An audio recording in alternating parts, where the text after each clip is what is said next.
But yeah, my beats they are hard.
Okay. All right. Here we are. Counting down now. In 5, 4, 3, 2. Hello and welcome to another edition of the BCSN Sports Wrap.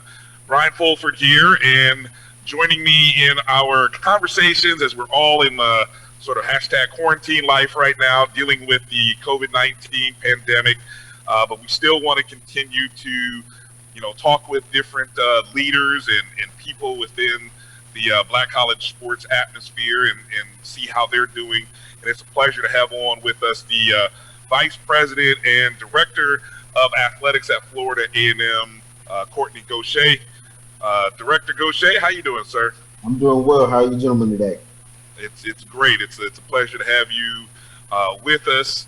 And first off, let me start by asking how you, your family, and your staff are doing. Hopefully everybody is healthy or going through this process as best as they can. Absolutely. Everybody here in Tallahassee, our staff and family are healthy. They're safe and good spirits. A little stir crazy from being in, but things are good, and we're working to kind of find the positives in the current time and make sure that we reach out to Rattler Nation and talk about it.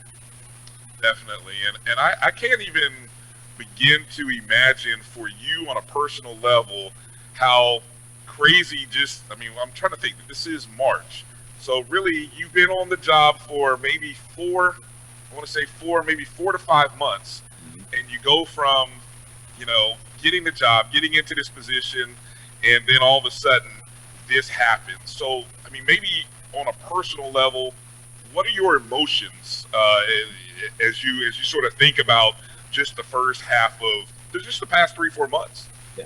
It's been a little bit of a roller coaster. I'll say that there's a lot of things that have been untraditional about kind of our approach, and then quite frankly, the situation that we inherited. And so, our goal is to really look at the positives, find where we can make the most impact. We had a lot of momentum going before COVID-19 really came to the forefront and kind of brought things to a screeching halt. Actively, we've been all over the country in the first 3 or 4 months of getting on the job, and that's strategic. We had some fundraising goals, and we've been able to really make some progress in some areas. And so obviously now with the pandemic and some of the things and business as we knew it has changed, it's certainly it's required us to kind of really, I'm not going to say abandon our plan, but strategically take a hard pivot. And in our industry, athletic directors and coaches, we get paid to hit the curveball, so to speak. And so this is a big one, and we're figuring out how we can really engage people at a different level. How we can really lift them up in this time, and that's really what FAMU athletics, our history and our rich tradition has been all about. It's about lifting people up in the spirit of adversity. If we could go back just a couple of months ago, and I'm curious, and we've had conversations with the commissioner of the SWAC, and as we've talked to different commissioners and leaders, I'm curious to kind of understand the timeline of things as you became aware of them, and sort of the processes that you went through in your in the decision making, which I mean, obviously, we understand we're in a pandemic, but I'm just thinking about when did it become, when did you sort of become aware that, okay, our spring sports are going to be in jeopardy? And as a university, start to look at things and assess it. Obviously, we didn't think that the pandemic would really come to the point where it is today. We really thought that it was contained to some degree. And the week of the MEAC basketball tournament in Norfolk is really when things started to kind of spiral. And I know here on campus we were having conversations about the impact and what our strategy would be. And so I remember the Tuesday before leaving to go to Norfolk, it was like, okay, do I really need to go to Norfolk, or do I need to stay here on campus? And we went. We had conference meetings. And after the first day of those meetings, it was really a change of course, and the focus really wasn't on conference business. It was on the state of intercollegiate athletics, and so phone calls were being made at the national level from conference to conference. I've got a lot of friends and peers in the ACC. The ACC tournament was going on at the same time, and so the hotlines were going, and so obviously as things started to materialize, we kind of cut our trip short and returned back to Tallahassee to address some of the challenges that, quite frankly, COVID-19 had presented. And it was unprecedented. So as a first-time athletics director, but quite frankly, any athletics director in the country is facing something that we haven't in our history. And in our business, it's changed the way that we do business.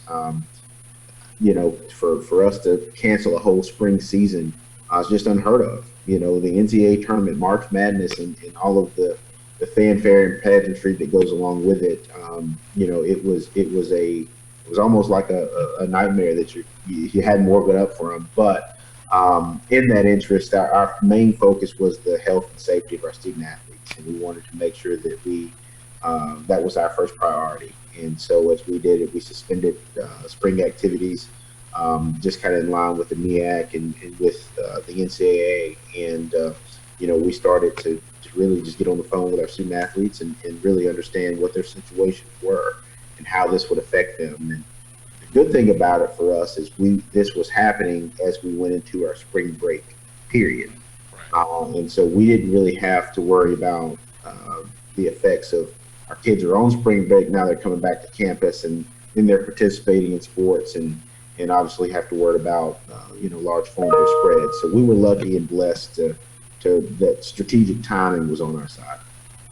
As it relates to the student athletes, and I know as you said, that was a major concern of thinking about them in this process. How are you and your staff communicating to them and to the coaches about what's going on, and what kind of things are they asking you? I mean, I know I'm sure there's a lot of uncertainty from them, or a lot of questions, I'm sure, coming from them. What kind of things are going back and forth in that communication process? So, I'd say our communication tree has certainly grown and become very strong in this process. And it had to be. And I say this, really for the first week of this thing, about every 6 hours, you were getting new information. The latest stats, the latest protocols, the latest policies. What do we do in this situation because we've never experienced this? And who are the stakeholders to come together to make this work?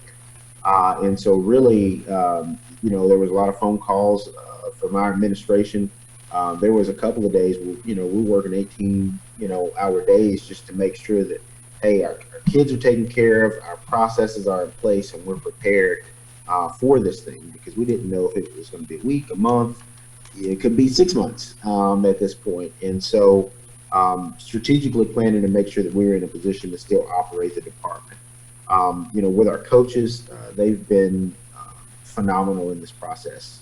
There has been a lot of questions about the uncertainties, up until yesterday. I mean, there were still some major questions at the NCAA level that just got answered about eligibility. For example. Saw that. There's financial implications that, quite frankly, we know a little bit of information, but we're still assessing. And so, does that affect scholarships? That does affect rosters. That does affect your academic eligibility in some cases from some students who will leave your program because they've either exhausted eligibility or, quite frankly, they're going to move forward with their life in a different way. And so there's a lot of different elements to this thing that we're still working through. But our coaches have been phenomenal. I think their key goal has been to kind of uplift and support our student athletes in this time. And are a lot of the coaches at this point, are they still operating sort of, it's hard to say business as usual because nothing is usual right now, but you find that they are still operating with the sort of with the plans of, hey, there will be athletics in the, I guess it'd be the 2021 calendar year. Are you still finding things running as well as it could be? Yeah, absolutely. I think it's required us to do things differently. I was talking to Coach Simmons, our football coach, and he was just talking about how different it is, kind of having instruction or kind of watching film with your guys through Zoom.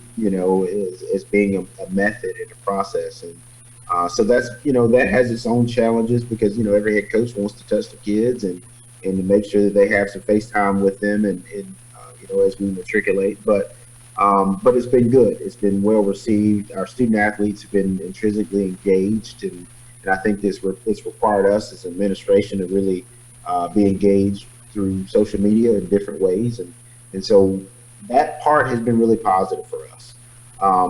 Business as we know it, it has been different. My staff and even myself working remotely from home, so there's a lot of video conferencing and text messaging back and forth just to make sure that we've done our due diligence. But we're planning, all of our coaches, all our student athletes, we are planning for a hopeful normal fall. And obviously that's a start up with football and volleyball and some of our fall programs. And so we're fast forwarding to look to that, making sure that our student athletes don't lose focus because we are still having classes online. So making sure that we don't compile eligibility issues and that we stay on track.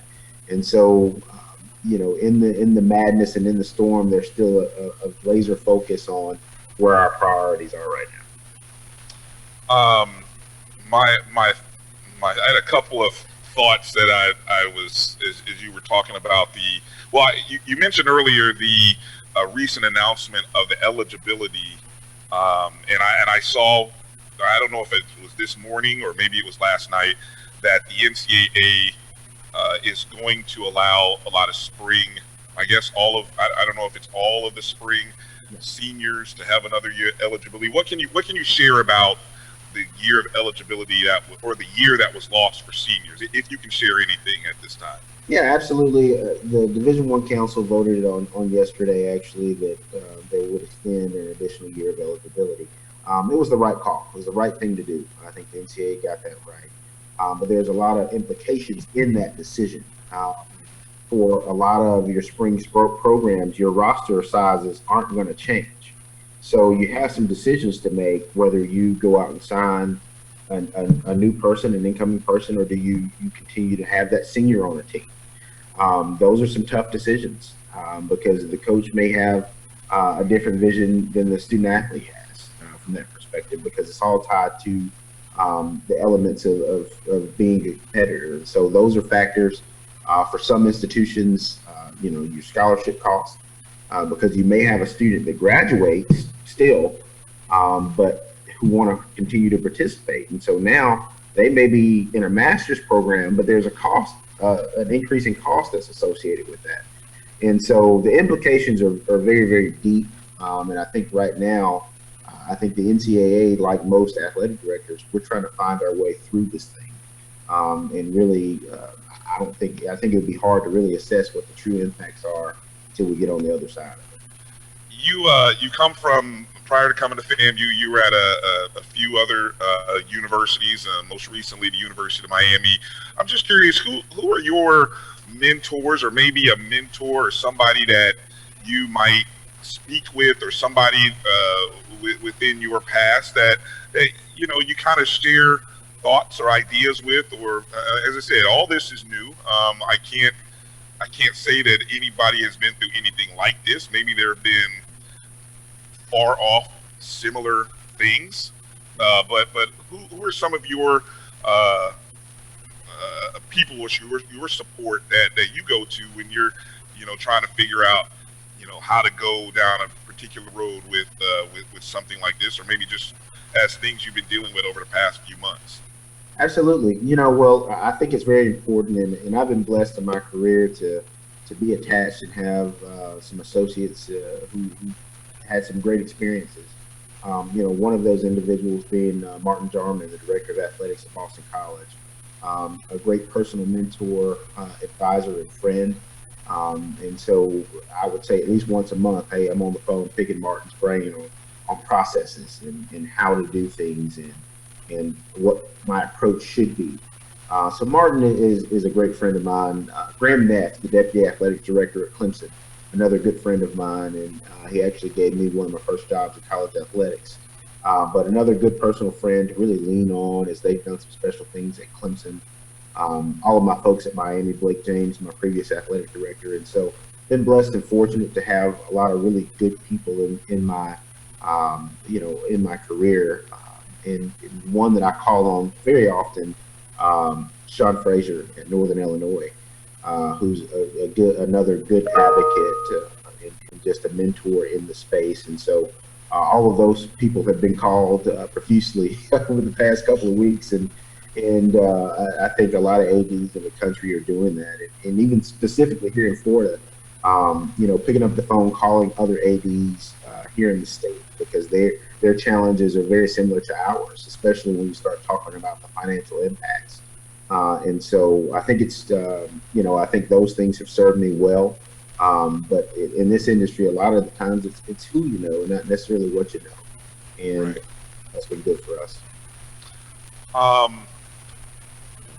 What type of, you mentioned some of the initiatives, and you guys were a lot of new initiatives were rolling out at the beginning of the year in January and February. Among those new programs, or any new programs that maybe you were planning, and when you kind of look at your planning calendar, what's the status of some of those? Are there any programs that have sort of come to a pause, or you've sort of recalibrated what you plan to do with some of those, given where we are? Well, I'll say this: the one thing that I realized on day one of the job, the FAMU brand is second to none, and that's a good thing. When you start talking about the business of athletics. We have very, very strong programs. Our football program, obviously 9-2 Black College National Champions this year. Our men's basketball program, really for the first time since I want to say the 80s, that we went undefeated at home. And so things are on an uptick. Our baseball program under Coach James Shute has been solid. And so we've got some programs that are really, really strong. It was very important that we had a very, very strong and strategic leadership from my perspective, because I think that's the thing that we were missing. And, we've come in and we've really brought a lot of high-level administrators in here who are subject matter experts in their space. I'll start with Mr. Keith McClooney, who's my deputy athletic director. He's been a major gifts guy and been at some institutions such as Wake Forest, the University of Tennessee, and University of Miami. That experience speaks for itself. Craig Lockley, who's my senior associate for business finance and SWA, I was able to steal her away from the University of Miami.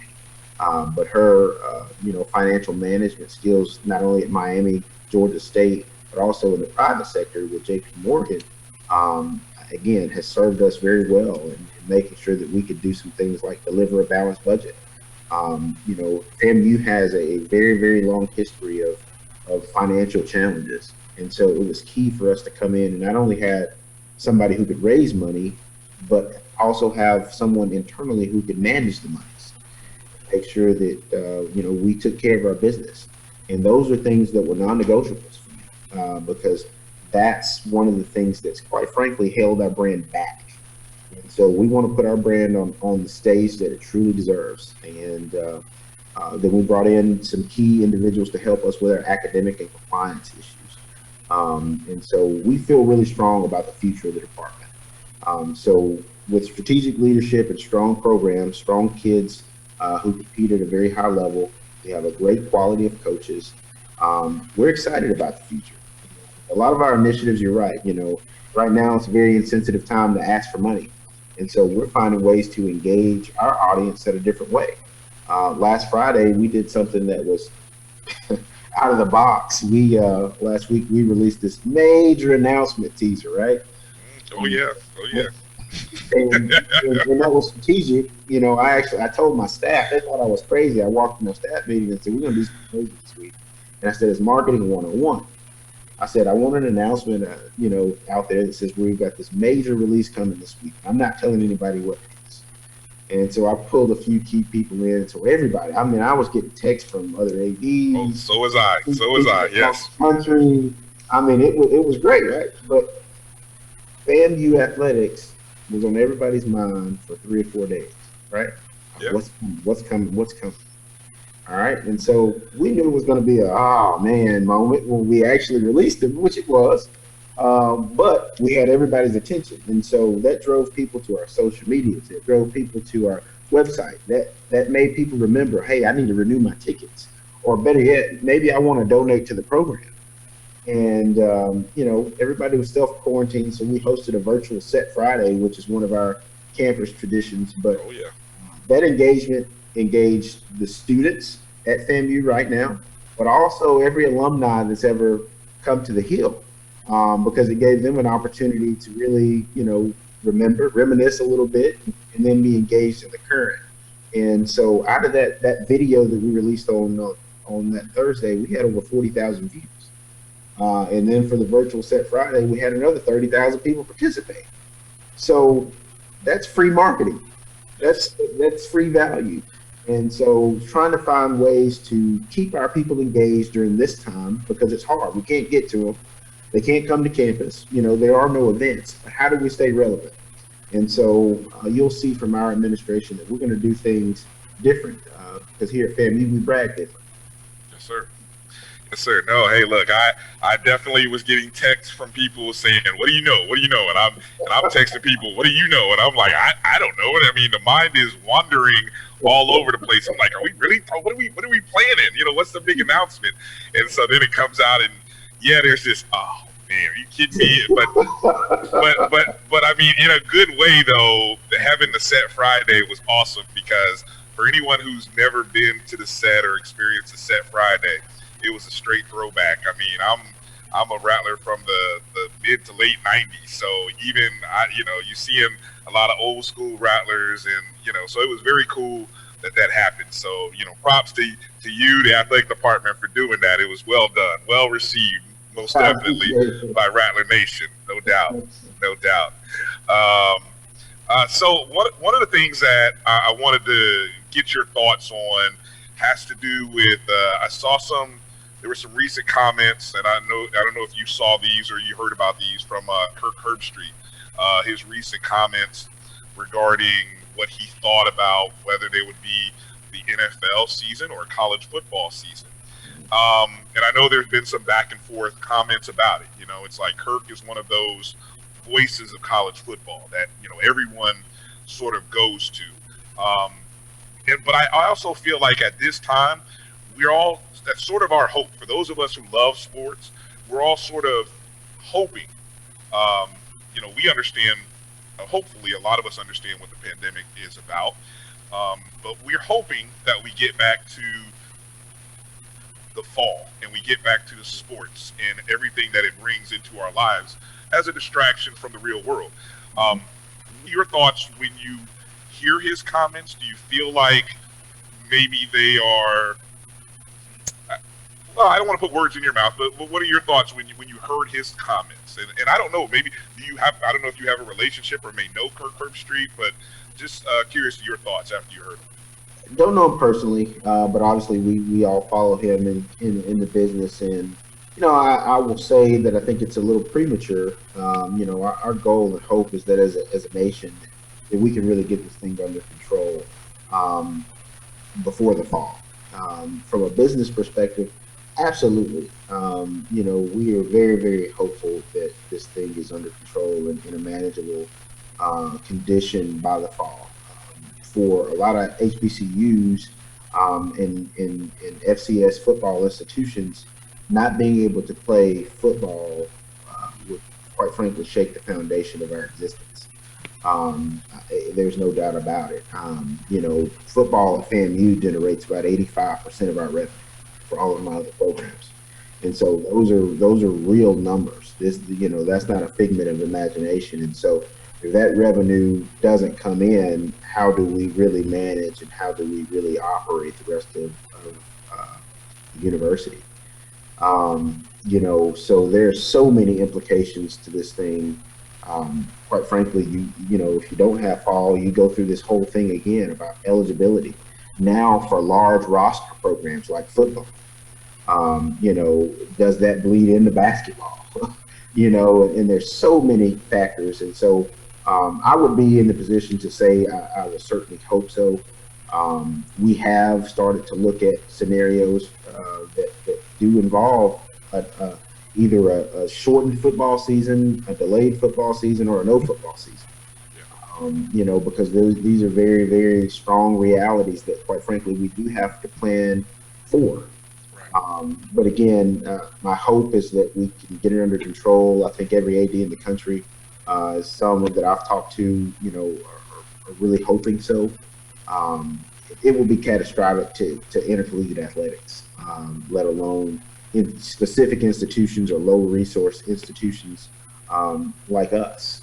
And it's just a reality. It's a stark reality, but as I mentioned earlier, it's kind of almost like one of those nightmares you can't wake up from. But we're hopeful, we're planning, and then we do have some contingency scenarios that we're starting to develop.